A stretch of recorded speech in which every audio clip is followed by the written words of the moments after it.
Qu'est-ce qu'un biographe d'entreprise ?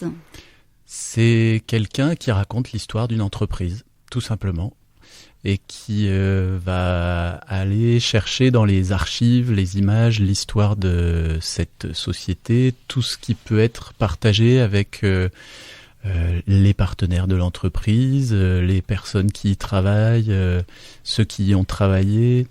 L'idée étant de mettre en avant les atouts, les particularités, tous les aspects techniques, mais aussi humains. C'est une aventure humaine souvent, et l'idée c'est de rendre cette histoire agréable à lire pour quelqu'un qui la découvre, mais aussi pour ceux qui la connaissent, d'en faire un petit peu le tour, de revoir le parcours et de mieux connaître la société en question. Moi, je vais avoir plein de questions, alors je vais essayer de pas vous les donner toutes d'affilée. Vous allez voir dans les archives, j'ai entendu. Alors je comprends que dans la presse, quand il y a un événement, ça apparaît, donc je pense que ça fait partie des archives.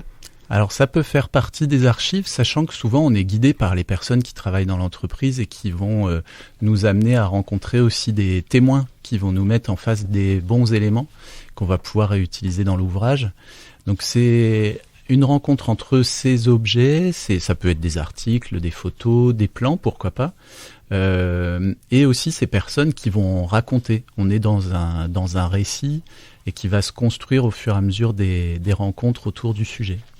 J'aurais des questions, encore une fois, sur les témoins. Je vais essayer de pas trop en oublier. Mais est-ce que c'est pas, du coup, fastidieux ? Parce que quand une entreprise laisse des traces, il me semble que c'est surtout des comptes, c'est des choses factuelles, c'est pas très glamour, si ? C'est sûr que si on fait une biographie de la comptabilité, on risque de s'ennuyer un petit peu. Et le boulot, c'est justement d'aller chercher les éléments qui vont être intéressants. Donc souvent on repart de la base et on va avoir une lecture chronologique sur l'histoire de la société en question, avec les fondateurs, quel était leur projet au départ, si c'était un produit, si c'était un service, et comment la société a évolué. Au départ ils étaient peut-être une poignée et puis ils ont peut-être fini des centaines, et peut-être que la société existe encore, peut-être qu'elle continue. Donc l'idée, c'est de montrer aussi le parcours. Parfois, une entreprise est hébergée dans des locaux à un endroit, et puis elle va prendre de l'ampleur, elle va déménager. Donc, il y a des implications aussi dans ces moments-là.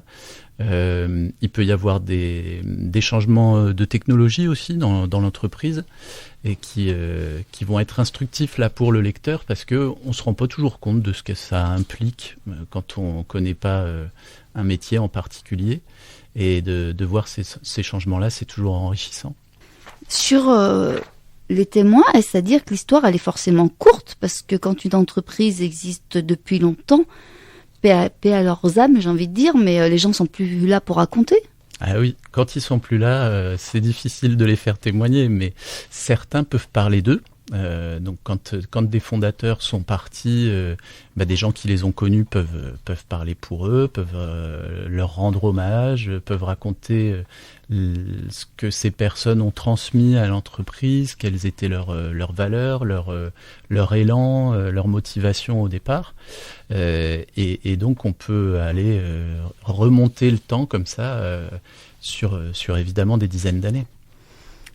Quand il y a un relais de témoins, n'y a-t-il pas un risque que les choses soient déformées ? Alors la déformation, elle est systématique dans toute biographie. On n'a pas la vérité. Les personnes qui travaillent sur la mémoire le reconnaissent. Je pense à Boris Cyrulnik par exemple, oui, qui lui prétend que de toute façon personne ne détient la vérité. On a tous une part de vérité, et après on la transforme plus ou moins, et on va créer plus ou moins une légende, une histoire qu'on va plus ou moins romancer. Ce qui compte, d'après moi, c'est que l'auteur, le commanditaire de l'ouvrage, soit en accord avec l'image qu'il va transmettre, et le biographe peut être là pour l'aider à donner un propos qui soit le plus honnête possible, en le confrontant justement avec différents points de vue, différents témoins qui vont pouvoir s'approcher de quelque chose de plus juste. Honnêteté plus que vérité, puisque notre mémoire recompose, c'est ça. C'est ça, ouais. Dans les choses que vous avez évoquées sur les changements de technologie, est-ce à dire que la petite histoire, donc l'histoire d'une société qui reste la petite histoire, finalement, elle rend compte de l'histoire avec un H un peu plus grand? Là, dans les exemples qui me viennent en tête, j'ai très clairement l'arrivée d'Internet qui a révolutionné le monde de l'entreprise.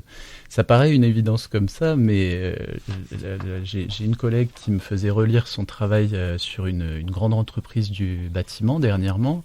Ça a été une vraie révolution, l'arrivée de l'informatique, parce que, par exemple, ils faisaient leur planning à la main, ils avaient dans les années 70 des grands listings, et puis là, avec l'arrivée de l'informatique, ils ont tout informatisé. Les machines, c'était beaucoup de choses qui étaient encore très mécaniques, mais actionnées à la main. De plus en plus, les choses sont passées à la tablette. Donc ça change vraiment les modes de travail et aussi les modes d'aborder les projets. Donc c'est des petites révolutions quand même dans les habitudes. Et en termes de partage d'informations aussi, ça a d'autres implications.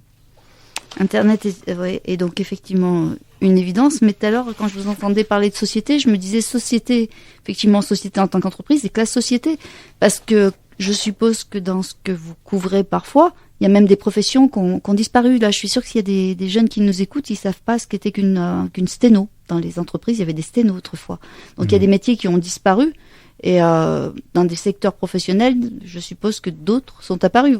Vous vous rendez compte aussi de ça? Oui, après, tout dépend des personnes avec lesquelles on travaille. Là, par exemple, je travaille avec l'agence de développement touristique de l'Ardèche sur leur projet de livre pour le 60e anniversaire. Les évolutions, parfois, elles sont subtiles dans la façon dont les gens travaillent. Là, dans le cadre du tourisme, c'est la demande et les attentes des personnes qui viennent en visite qui peuvent influer aussi sur l'évolution des métiers. Les gens étaient très attirés par les sports motorisés dans les années 70-80, et puis on a eu un retour aux activités de plein air ensuite, et donc les métiers ont évolué. Et un des témoins là justement me disait dernièrement que des loueurs de quad à un moment se sont mis à arrêter d'en louer parce qu'il n'y avait plus assez de demandes, et ils se sont mis à louer des trottinettes. Donc il y a aussi une évolution dans les offres et les services liés à ces demandes, pas forcément dans des grandes évolutions technologiques, mais parfois dans des habitudes juste. Qui fait appel à vous? Parce que là, vous venez de citer un nom, j'allais vous en demander. Je ne savais pas si vous aviez le droit de dire des entreprises, mais ouais. Qui fait appel à vous et quelle est la motivation? Ça peut être des grandes entreprises, effectivement. On ne cite pas toujours les noms quand les travaux sont en cours. Là, avec une association ou une collectivité, on sait qu'il n'y a pas de secret. Donc on peut discuter et parler du sujet. Après, pour certaines entreprises, tant que le projet n'est pas complètement terminé, il y a une certaine discrétion, surtout sur le contenu même. Parfois, il peut y avoir des enjeux technologiques, donc c'est important aussi d'être dans cette discrétion-là. On peut parler des personnes et des sujets sans forcément citer de noms ou sans aller forcément dans la précision.